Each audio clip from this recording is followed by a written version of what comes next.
the truth about hair transplant. 1 year update. That's what YouTube has recommended to me. And if you've been subscribed to this channel, you know me. And I'm all about the truth and no bullshit when it comes to hair transplants and hair loss, because there's so much out there. Naturally, I thought, what is it all about? Let's see about this hair transplant truth. All right, a year ago, George and I flew to Turkey to get a hair transplant. And ever since then, everybody's been wanting a constant update. But what better time to get... It's been a year after his hair transplant. We obviously don't know how it looked beforehand, but most of the Turkish clinics, they have nailed the growth factor of hair transplant. So, meaning they know how to make it grow. And usually they're implanting so dense that it looks like a doll. In this case, it doesn't. So that might be a good thing. Let's watch. Give an update then a year later. And coincidentally, George went back to Turkey. It looks like Norwood 6 to even Norwood 7. Difficult to judge from this angle. But what I like about it is that he covered actually frontal third first on the first transplant, as it sounds like, which is usually a good sign. At round 2. So first up, let's show you some before and afters. We didn't keep the best records, but I'm right here. You can see I had the typical male receding hairline. It looks like he's Norwood 5V to me. V stands for vertex, just because it looks like the crown area is really bare, if anything. I hope we're gonna see better angle. But of course, a classic McDonald's so-called pattern when he starts receding, on the corners here, going all the way up. Then in this case, looking here, it really looks like a really low density, to be honest. Plus my crown was bald. Oh, okay, yeah, that's just slick bald. So that would require thousands of grafts. But I had some, in the in-betweens. George was completely bald on top. Okay, yes, George was indeed completely bald up top. Basically Norwood 7, as far as it goes. Well, I'm not surprised they covered frontal third only, but also I'm really curious to see his donor, because from this angle it doesn't look that great. Temple peaks non-existent, so in order to recreate the hairline, they would definitely need to recreate some of the temple peaks from scratch. Really, there's literally nothing. So that's what we were working with. What made us go to Turkey in the first place is just wanted to mention, this guy has a really good beard. So imagine how many more extra grafts he can use for hair transplant. That being said, the color is not quite the same. So if we take the beard grafts and implant on the top, no. A lot like you that are interested in this, I started losing my hair around 30. I used to have... Started losing hair around 30 is a good thing to me, I think. I started losing when I was 20. By the time I was 25, I already was Norwood 5A. I'm 33 right now, and I already had 3 transplants, covered everything, basically. Yeah, I mean, look, it's never good to lose hair to begin with, but I guess it's better. Long, flowing, curly locks, and I missed them. And I don't like the way I look when I'm bald. So I didn't really try like minoxidil or anything like that to try to keep my hair, because you got to do it forever. I was going to embrace it, and the more hair I... Okay, he is going to embrace it. I wonder what happened. Did the clinic paid for it? Again, like with most of these influencers? Mistake number 1, not getting on finasteride and minoxidil. Well, minoxidil maybe is not as important, and in his case, he knew only about that, as it seems like.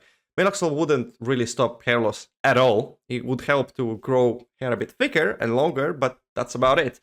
The hair loss would still progress unless you are on finasteride. And I believe he still needs to be on a finasteride long term. One of his concerns is that he said you need to stay on a medication for long term, forever, basically, to keep the benefits. And yes, that's how it works, because this is not a cure. Why would I go to Turkey for a hair transplant? And I was like, because it's super cheap. Probably a month went by, and he... Come on, seriously? It's the only reason why would you go for a hair transplant? Because it's super cheap. And this is why we see all of these botched transplants and then people texting me, privately, of course, asking for help how they can fix their botched transplant now. Quite literally today I received an email, a person asking to give him some help and directions for his second transplant because the first one wasn't that great. He found out that his cousin had actually flown to Turkey and got it done, and his results Nice.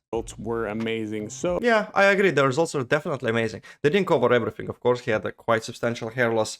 But that being said, whatever has been covered, it looks pretty decent. I mean, the donor looks okay from this low quality picture. The hairline looks pretty solid. It doesn't look like a super thick, strands implanted. It looks good. the package we got through Este Nova, which is the clinic we went Okay, well, relatively well-known hair mill, as I like to call them. Hair mill is a clinic that operates 5, 10, 20, 50 patients a day. And basically, the more people are involved in the surgery, the less quality or quality control will be. The first step you're going to take is do a Google search, find a clinic that you think works for you. I mean, Este Nova worked for us. You'll contact. And by the way, don't just do a Google search, because most of the Google searches, at least in the top, you will see gonna be written sponsored. Whoever paid more money gonna get the slot at the top.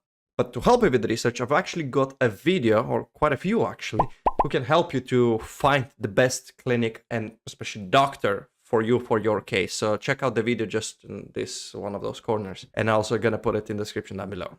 So depending on what you worked out with your clinic, at some point, a nurse is going to come to your hotel and draw your blood to check for blood-borne. A nurse gonna take your blood in your hotel. To me, it doesn't seem the right place to take the blood.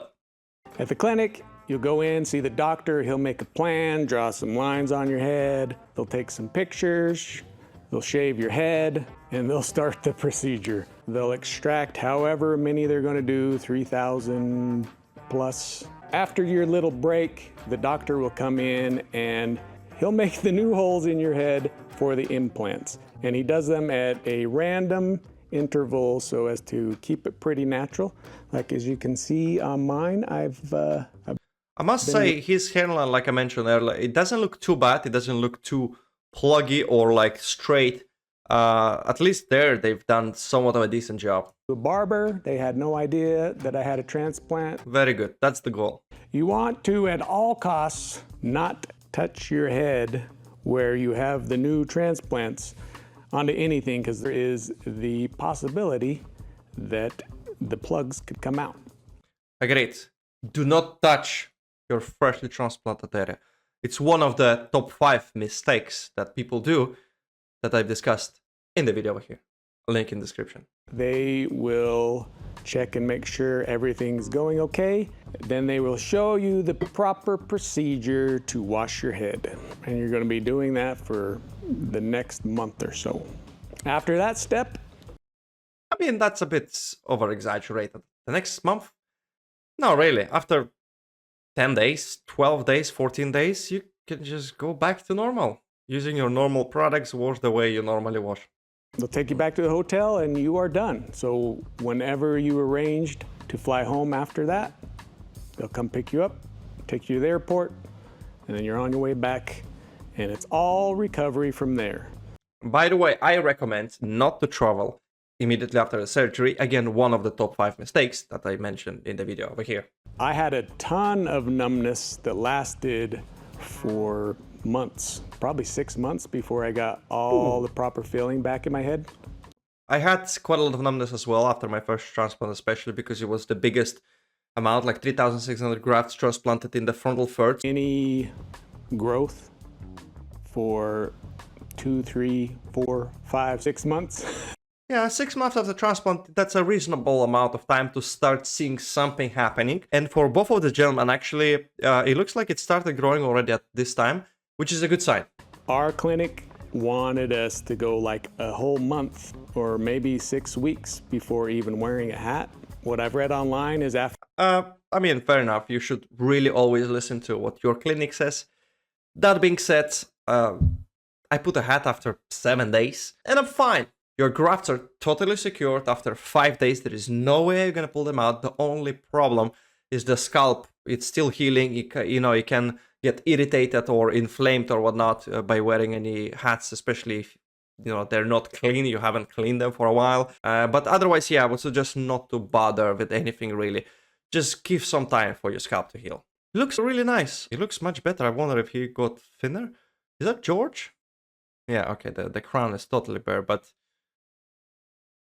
this is a year of growth with 3 trims. Well, to be fair, most of the transplanted hair that been transplanted started growing from month 4, 5, 6, 7. It's not really 1 year worth of growth. It's more like 6 months. I've been on finasteride the whole time. I haven't noticed any like hair falling out other than the the occasional normal thing here and there.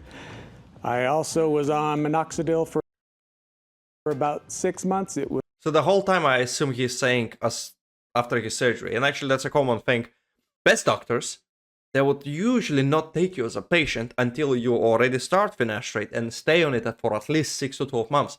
Just to see how you respond to it. Maybe you're gonna regrow a lot of hair. You never know. A lot of people have such regrowth. Or most importantly, to see how well you're gonna stay on it, how well you're gonna tolerate, whether you have any side effects, because all of this will determine your long-term strategy for keeping your hair. Transplant is just a part of the equation. You need to maintain your hair, prevent further hair loss to make it look good for many years to come. And of course, in Turkey, it's a common practice. Their goal number 1 is to get you in the chair. And after that, if they're ethical, they might recommend finasteride. I know a lot of clinics in there that do not recommend it. And in fact, they actually are against finasteride. They actively saying to their patients, do not take finasteride. It has horrible side effects. Just come back again for another surgery once you're gonna lose your hair. And that's about it. Again, money speaks. I also was on minoxidil for about 6 months. It was the oral minoxidil. I'm surprised that they're actually prescribing oral minoxidil in Turkey. I mean, that starts already, it becomes a trend, I guess. Notice any difference with it other than since it was internal, it made hair grow where I didn't used to have hair. So since I wasn't seeing any real benefits for it, I stopped taking that. There are supplements.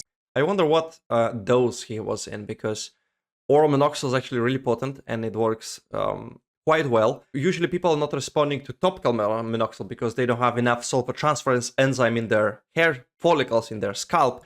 And that's why oral minoxidil works better usually, because it's metabolated in the liver, where there's plenty of sulfur transferase enzyme, which converts minoxidil to its active form minoxidil sulfite, which actually promotes hair growth. Maybe he was on a low dose, like 1 milligram or 1.25 milligram or something like that. That's not really that great.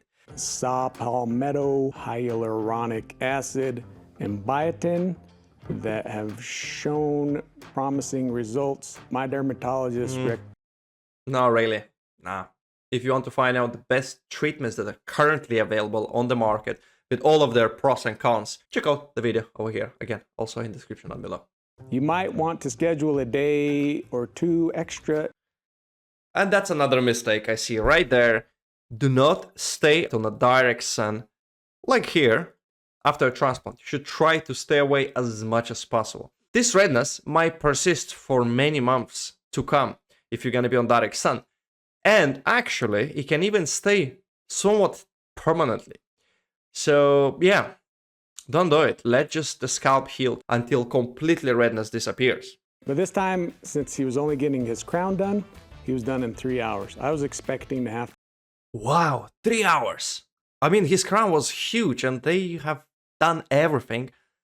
Anesthesia, extraction, implantation in just 3 hours. Woo!